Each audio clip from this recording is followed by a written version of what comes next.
여야가 신년 인사회에서 6월 지방선거 승리를 다짐하고 나서면서 정치권이 본격적인 지방선거 국면으로 전환되고 있습니다. 네, 한편 문재인 대통령이 마련한 신년 인사회 자리에 홍준표, 유승민, 안철수 대표가 불참 의사를 밝혔습니다.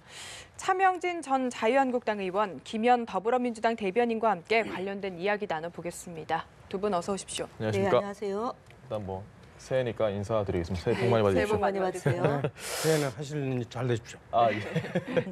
올해 가장 중요한 화두가 저는 개인적으로 월드컵인데 정치권에서는 지금 지방선거가 가장 중요한 화두로 떠오르고 있습니다. 일단 여야의 입장 그리고 지방선거가 가지는 의미 상당히 좀 차이가 있을 것 같습니다. 여당 입장에서는 어떠신가요? 지방선거는 아무래도 문재인 대통령의 국정 운영을 뒷받침하는 그 지방 분권의 힘을 가장 평가받는 거라고 보고요.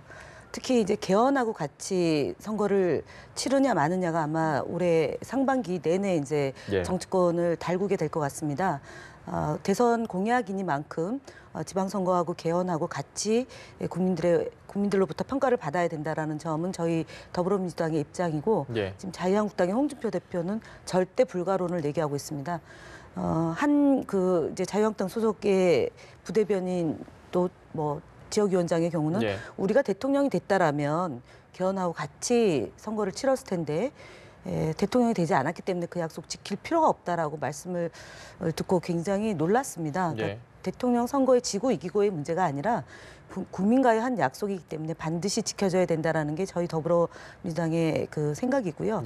그다음에는 저희가 경기도 그다음에 특히 영남권에서 제대로 된 그 지방자치에서의 광역 자치단체장을 낸 적이 없습니다. 그래서 이번에 그쪽을 저희가 승리로 이끄는 것이 아마 제일 중요한 전략이자 그다음에 국민들의 그 촛불 민심을 반영하는 그런 입장이다라고 저희는 지금 준비를 차분히 하고 있습니다. 알겠습니다. 네, 지방선거가 갖는 의미 좀 개헌까지 같이 짚어주셨거든요. 네.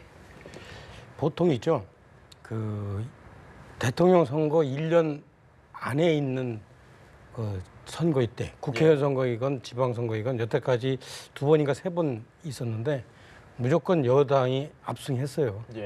그래서 이번 지방선거의 경우 여당이 압승할 거라고 예상이 됐거든요. 그런데 개헌을 여기다가 연기하면 오히려 저는 여당이 불리할 것 같아요. 그러니까 여당에서 좀 생각을 좀 달리 해볼 필요가 있을 것 같고 그다음에 이제 지방선거 자체가 그러면은 이번에 소위 말하면 이제 이 국정을 지원한다는 차원에서 여당의 압승으로 이번에도 갈 건가? 이 부분에 대해서는 변수가 있어요. 뭐냐? 앞으로 6개월 내에 2가지 변수가 있을 경우 국정 지원이 아니라 국정 견제로 갈 수도 있어요. 그게 뭐냐면 첫 번째가 문재인 대통령의 중요 정책에 실책을 하는 경우가 나타날 수 있어요. 저는 이게 이제 이번에 이제 그 김정은이가 그 미끼를 던졌다고 보는데 신년사에서요. 대북 관계에서 아마 이 문재인 대통령이 잘못 수를 두면 김정은의 미끼를 덥석 물어서 사실 그 아주 짧은 기간 내에 그러니까 제가 생각하기에는 평창 올림픽이 끝나고 이 북한의 이 핵무기가 아주 거의 정말로 완성되는 단계에 그때 가면은 상당히 국민들이 크게 실망할 겁니다. 그런 변수가 하나 있고 또 하나는 이제 그 야권이 과연 이런 식으로 여당의 독주를 방치할 건가? 제가 볼 때는 야권이 예컨대 서울 같은 경우에 경기도 이런 수도권 같은 경우에 충분히 후보 단일화를 할 수 있다고 봐요. 그럴 경우에는 아마 이게 이 국정 지원 지지보다는 견제, 독주 견제 이 심리가 작용하면서 여태까지의 통상의 법칙, 그러니까 대선 후 1년 내에는 어떤 선거든 여당이 압승한다는 법칙이 깨질 수도 있다. 저는 그런 생각을 됩니다. 그래서 이 부분에 대해서는 한번 우리가 너무 당연시 생각할 것이 아니라 주의 깊게 한번 관찰을 해봐야 될 거고 야당에서는 전부 다 그 부분에 대해서 생각들을 많이 하고 있을 겁니다. 알겠습니다. 지금 분석한 것 중에 약간 좀 바로잡아야 될 게 있습니다. 2012년도 저희가 총선 후에 대선을 치렀고 예. 대선 후에 이제 지방선거 2014년도에 치러졌지 않습니까? 그때 사실 그때 야당이 승리를 했습니다. 서울 시장을 저희가 다시 탈환을 했고요. 예. 이제 그렇게 보면 이제 그러니까 일반적으로 적용할 수는 없을 것 같습니다. 아니 근데 그때는 1년보다 훨씬 멀었어요. 2년 안에 치러지는 거고요. 2년. 그러니까 1년 안에 치러지는 선거의 경우는 아마 그 대선 직후에 총선이 있었을 경우를 말씀하시는 것 같습니다. 지금. 예. 근데 꼭 그런 예외, 그러니까 뭐 그런 규칙이 꼭 적용되는 건 아닌 것 같고요. 지금 이제 그 여소야대 전국입니다. 외려. 그러니까 지금 야당의 의석수가 많기 때문에 여권의 독주라고 얘기하는 것은 사실 안 맞습니다. 그래서 야당의 협조가 제대로 안 됐기 때문에 문재인 정부가 하고자 했던 그런 정책과 그 공약 사항이 굉장히 번번이 이제 좌절을 겪거나 아니면 양보를 통해 가지고 좀 그 온전하게 하지 못했던 것이 지난 6개월 동안의 국정 운영 과정이라는 것을 국민들이 알고 있기 때문에 야대보다는 여당의 힘을 좀 실어줘서 국정이 좀 원만하게 운영될 수 있는 것이 아닌가 이런 판단을 할 것 같고요. 그다음에 이제 북한발 뉴스에 관련해서는 그동안 이제 그 국정원에 의해서 색깔론이나 아니면 종북몰이 내지는 얼마 전에 이제 통일부에서도 조사되어서 나왔지만 그 뭐 식당 그러니까 탈북자들에 대해서 정적으로 이용하는 문제, 신원을 밝히지 않아야 됨에도 불구하고 선거 3일 앞두고 그러니까 마냥 공개를 해버렸잖아요. 그것이 이제 선거에 어떤 영향을 미쳤는지는 좀 봐야 되겠지만 적어도 저희가 이제 그 문재인 정부에서는 그렇게 그 북한 뉴스를 정치적으로 악용하거나 선거에 유리하게 하기 위해서 뭔가 조작하거나 이런 일은 없기 때문에 지방선거에 별로 영향을 미치지는 않을 것 같습니다. 알겠습니다. 지금 어찌됐건 그 누가 되느냐 이 부분에 사실 사람들의 관심이 굉장히 많은데 보면 서울시장도 그렇고 경기 역시 마찬가지 부산까지 뭐 여권 후보들이 일단 1위를 지금 다 현재까지 여론조사를 보면 달리고 있거든요. 야당에서 이걸 견제할 만한 합당한 요소가 지금 아까 얘기했듯이요. 제가 선거가 전공입니다. 1990년대 말부터. 따라서 제가 이런 거 생각 안 해봤겠어요. 하여튼 대선 후 1년 내에 있는 선거는 무조건 여당이 압승을 해왔습니다. 하여튼 그런데 이번에는 좀 다를 수도 있다. 아까 얘기했듯이. 그래서 그것과 관련해서 아까도 얘기했지 여당의 정책 실패와 또 하나는 야당의 후보 단일화인데 서울 같은 경우에 이제 예컨대 후보 단일화 할 경우에 지난번에도 어떤 언론조사 기관에서 여론조사기관에서 그 후보 단순 후보 비교를 했는데 예컨대 유승민 후보하고 안철수 후보하고 합치니까 박원순 현 시장하고 거의 비슷해요. 이거는 현역하고 현재 6개월 전에 여당이 현재 독주하는 분위기에서 저 정도라면 상당히 이제 안철수 후보하고 유승민 후보가 합쳤을 때 그 시너지 효과가 상당하고 그것이 또 예컨대 한국당 후보까지 예컨대 이 표를 몰아줬다.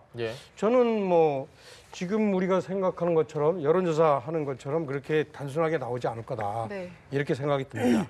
네, 그러니까 좀 약간 보수 야당이 좀 단일화가 돼야 된다. 이걸 좀 전제로 해야 되는 건데요. 그게 가능할 거라고 좀 생각을 하시나요? 그렇다면? 거기에는 이제 그 긍정 요인과 부정 요인이 있죠. 하나 부정 요인은 현재 야당들끼리도 서로가 서로를 이제 못마땅해 하는 부분들이 있어요. 예컨대 국민의당이나 바른당 입장에서 봤을 때 홍준표 대표가 너무 독주한다. 그런 측면들이 있고 그리고 아직도 이 자유한국당에 예컨대 박근혜 전 대통령의 요소가 남아 있다. 그런데 그 부분에 대해서 제가 볼 때는 홍준표 대표가 막상 공천 국면으로 들어가면 아마 독주하기가 힘들 겁니다. 왜냐하면 자기가 그 감당을 못해요. 자기 측근 사람들이 얼마나 되겠어요. 그런 사람들을 심어서 보장이 되겠어요. 그 측면에서 홍준표 대표도 감당하기 좀 어려울 거고 그리고 제가 볼 때는 그 측면에 가면은 또 박근혜 전 대통령에 대한 1심 결과도 나기 때문에 그 부분에 대한 어떤 국민적인 원성 이런 부분도 상당 부분 어느 정도 걸러질 거라고 봐요. 그러면서 제가 볼 때는 야권에서 후보 단일화 요구들이 나올 수밖에 없습니다. 그러니까 쉽게 얘기하면 선거 때는 필요하면 작대기도 갖다 쓴다는 그 명언이 있듯이 야권에서는 일단은 그 여당이 되는 것을 막아야 되기 때문에 후보 단일화의 그 요구들이 커질 거고 그 좀 아까 얘기했듯이 예컨대 안철수 후보나 유승민 후보나 예. 뭐 또 이 야권의 저 한국당에서 어떤 뭐 지지하는 어떤 홍정욱 후보나 등등 이런 분들이 사실은 또 간단한 분들이 아니거든요. 소속이 현재 야당이라서 그렇지 그분들의 어떤 정치 영역, 경력 이런 것들을 보면 쉽게 어떤 뭐 이렇게 흐름에 따라서 예. 불리할 거다 이렇게 판단하기 어렵다고 봐요. 예컨대 뭐 안철수 후보만 보더라도 안철수 대표가 후보로 서울시장 후보로 나온다고 생각해 보세요. 박원순 시장하고 붙을 때 지난번에 안철수 시장이 양보했지 않았냐. 이 논리가 그렇게 한국 사회에서도 그렇게 쉬운 게 아닙니다. 이런 것들이 적용되기 시작하면은 그래서 제가 볼 때는 뭐 그 여권의 후보가 승리를 그렇게 간단하게 낙관하기 쉽지 않다. 저는 알겠습니다. 그렇게 봅니다. 지방선거 관련해서 한 가지만 더 여쭤보겠습니다. 김 의원님 지금 부산에서 사실 30년 만에 민주당이 과연 선거에서 이길 수 있을 것이냐 이게 상당히 좀 관심이 많은데 현재까지만 본 분위기가 아주 좋거든요. 어떻게 보십니까? 일단은 그러니까 이제 후보가 누가 나오느냐도 중요하지만 어떤 당에서 그 지방선거가 이길 수 있느냐라는 여론조사 기관의 여론을 보면 거의 가반 이상이 더불어민주당 후보를 지지하겠다라고 이제 지금 현재 여론조사가 나오고 있다고 봅니다. 그래서 지금 이제 뭐 오거돈 후보는 저희 당 소속은 아닙니다. 그리고 지금 김영춘 장관, 그다음에 이호철 그 전 국정상황실장 이렇게 해가지고 경쟁력 있는 분들이 단일화가 아니라 이제 당내 경선을 치러야 되겠죠. 그래서 더불어민주당 후보가 된다면 저는 해볼 만한 선거다라는 거죠. 왜냐하면 앞서 얘기했던 것처럼 지금 더불어민주당에 대해서 국민들의 기대를 거는 것은 야당이 국정 운영을 발목 잡기를 했고 그다음에 어느 일방에 의한 그 독주가 너무 오래되고 있다. 30년 넘도록 지금 더불어민주당이 아닌 자유한국당 또 전신 뭐 한나라당 후보가 지방자치단체장을 하면서 경제적인 문제나 아니면은 지방 분권의 문제나 이런 것들이 좀 원활하게 되지 않았기 때문에 국민들이 한 번은 좀 바꿔야 되겠다라는 기대가 높다. 그래서 이번에는 부산, 경남, 그러니까 저희가 한 번도 이제 제대로 그 자치단체장이 되어 있지 않은 곳에서는 저희가 기대를 많이 하고 있는 곳입니다. 알겠습니다. 그리고 제가 하나만 더 하면 이거 상당히 어떤 시기적인 어떤 절묘함이 맞아떨어지는데 이번 대통령의 임기가 2022년 5월까지고 지방선거에서 당선된 사람이 임기가 2022년 6월까지예요. 따라서 이번에 지방선거에 출마하는 사람들이 당선됐다 하더라도 다음 대선에 못 나오지가 않아요.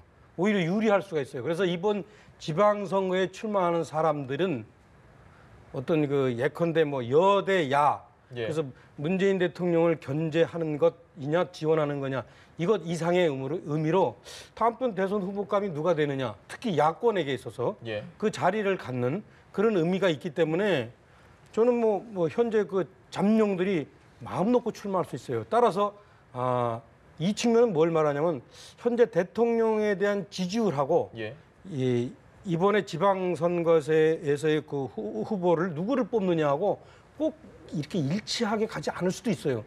그게 따로 놀 수 있어요. 다음에 우리가 감을 한번 뽑는다라고 사람들이 특히 생각할 수도 있어요. 특히 이 광역단체장 같은 경우엔 그런 의미가 있기 때문에 또 이 야당이 의외로 또 선전할 수도 있습니다. 알겠습니다. 화제를 좀 바꿔서요. 임종석 실장의 아랍에미리트 특사 방문 이야기를 해봐야 될 것 같습니다. 이게 잡음이 계속해서 끊이지가 않는데요. 좀 분위기가 바뀐 것 같습니다. 원래는 약간 청와대가 공격을 받다가 이제 분위기가 바뀌어서 이게 전 정권에서 뭔가 이면 협상, 뭔가 비밀리에 군소 협상을 해서 이거를 수습하러 임종석 실장이 급하게 간 것이다. 이런 이야기가 나오고 있거든요. 가능성 좀 어느 정도로 보고 계신가요? 그러니까 외교적인 문제이기 때문에 그러니까 청와대가 굉장히 조심스럽게 그동안 입장을 피력해 오지 않았습니까? 이제 군부대 유무하는 것 대통령이 가야 되지만 갈 수 없는 조건이어서 이제 비서실장이 대신해서 장병들을 위로하는 것 하나하고 이제 외교적으로 이제 복원해야 될 문제가 있어서 이제 대통령 친서를 가지고 그러니까 방문했다라고 했는데 야당이 끊임없이 무슨 탈원전 정책 때문에 관계가 악화돼가지고 뭔가 이제 사과 하러 가는 차원으로 이제 비서실장이 가지 않았냐라는 예. 의혹을 제기하면서 국정조사 요구했고 청와대 앞에서 시위를 했고 그다음에 운영위원회를 단독 소집하면서 이제 정략적으로 악용했던 측면이 있는데 예. 지금 보니까 이제 그 박근혜 정부 때 또는 MB 정부 때 그 MOU를 체결하면서 군부대 예. 파견을 했는데 그 그러니까 군부대 파견하는데 계약이 이제 만료가 됐기 때문에 이 부분에 대해서 UAE 쪽에서 우리나라에게 요청해온 바가 있고, 예. 그다음 우리나라도 이제 군사적 관계이기 때문에 국회의 인준을 받아야 되는 그런 조건이 있는 사안이지 않습니까? 예. 그것을 어떻게 할 건지에 대해서 이제 논의한 측면이 있지 않느냐라고 지금 제기가 되고 있는 것 같습니다. 언론에서 네. 이에 대해서 이제 뭐 청와대에서 가타부타 얘기 있는 것은 아니지만 결과론적으로 보면은 이제 박근혜 정부 때 그러니까 UAE와 체결했던 그런 내용이 예. 이제 좀 약간 소원해지기 시작하거나 아니면은 군사적으로 저희가 좀 더 긴밀하게 관계를 맺어야 되는 것이 있기 때문에 요청이 온 것인데 마치 이것이 문재인 정부에서 뭔가 잘못이 있어서 그것을 무마시키러 갔다라는 야당의 공세가 예. 궁색해진 것이죠. 두 번째는 이명박 대통령이 뭐 얘기를 하지 않겠다. 내가 말하면 폭로가 내가 된다. 말하면 국익에 무슨 마치 손해가 올 것처럼 예. 얘기하는데 그런 태도도 옳지 않습니다. 국가를 운영했던 분이기 때문에 본인이 했던 일이 있을 것이고요. 박근혜 정부에서 벌어진 일을 알고 있을 것입니다. 그래서 문재인 정부가 이것을 어떻게 하는지에 대해서 좀 지켜보고 국익에 반하지 않는다라면 예. 말을 아끼셔야 되는데 유체 이탈 합법으로 지금 또 말씀을 하고 계십니다. 네. 알겠습니다. 차 의원님께도 이거는 어떻게 보십니까? 일단은 이 문제에 대해서 정부에서는 빨리 어떤 내용이 있었는지 얘기해야 될 국면에 온 것 같아요. 왜냐? 처음에는 이 야권에서 무슨 얘기가 있었느냐라고 이제 막 의혹을 제기를 많이 했죠. 뭐 예.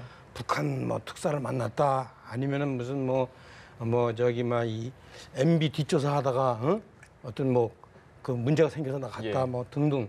그러더니 요즘에는 또 어떻게 되고 있어요? 거꾸로 여권에서 의혹을 제기하고 있어요. 자기네 편끼리. 그래가지고 어제는 뭐 UAE 원전 수주할 때 폐기물 처리의 부분에 관해 대해서 책임을 안 져가지고 그게 지금 사단이 나가지고 그거 뒷수습하러 갔다 하더니 또 오늘은 또 어떤 신문에 상호 지금 분석 말씀했듯이 지원이었죠. 예. 군대를 무슨 파견하기로 했는데 그거를 뭐 안 지키는 것 같아서 또 UAE가 밝은 화를 내서 수습하러 갔다라고 지금 이제 얘기하시는 거 아니에요? 근데 이 부분에 관해서는 하여튼 사안 자체가 심각하기 때문에 예. 이런 식으로 의혹으로 얘기하면은 좀 안 되고요. 아마 제가 볼 땐 이럴 것 같아요. 이 군대를 파견하는 문제는 국회의 사전 동의를 구해야 되는 문제 아니에요. 예. 그렇기 때문에 그 여러 가지 이 원전 수주 등과 관련해서 옵션을 걸었어도 예. 이것을 이 명약관하게 그것을 무슨 우리는 반드시 파견한다 이런 식으로는 안 했을 거예요. 예. 그거 상대방이 국가가 거기도 국가인데 UAE가 국가인데 상대방이 그걸 모르겠어요. 대한민국에서 군대를 파견받으려면은 거기에 국회 비준을 받아야 된다는 거를 모르겠어요. 그걸 모르고서 같이 사인했는데 안 들어준다고 화낸다는 거는 그거는 국가로서 자격이 없는 거죠. 그 예. 양쪽 다 아마 제가 볼 때는 여러 가지 이 옵션을 달아서 가정과 가정을 이렇게 거듭하면서 했을 거예요. 그렇게 하고서 결국엔 실행 단계에 들어갈 때는 국회 비준을 거치는 거지. 이거를 그러니까 지금 우리가 아주 주의해야 될 게 뭐냐면 그 글자 하나가 들어갔다고 해서 마치 우리가 국회 사전 동의도 안 받고 전 정권에서 뭐 그 군대를 보내기로 사인을 했다. 이런 식으로 또 의혹을 제기하고 있는 거 아닙니까? 여권에서. 예. 이게 지금 그 내용도 지금 문제고 하여튼 그런 내용이 오히려 여권에서 제기할 정도로 지금 이게 의혹이 산을 지금 버티고 있잖아요. 조금 있으면 아마 어벤져스 한국에서 동원하려고 그랬다고 이렇게 아마 그것도 의혹이 나올 거예요. 아마 이런 식이 지경이니까 빨리 청와대에서 임종석 실장이 가서 무슨 얘기했는지 얘기를 해야 돼. 이거는. 알겠습니다. 어차피 몰래 갔으면 모를까 이거 가서 사람들한테 알려진 마당에 그러니까 이건 여권에서도 빨리 이거를 수습을 해야 돼요.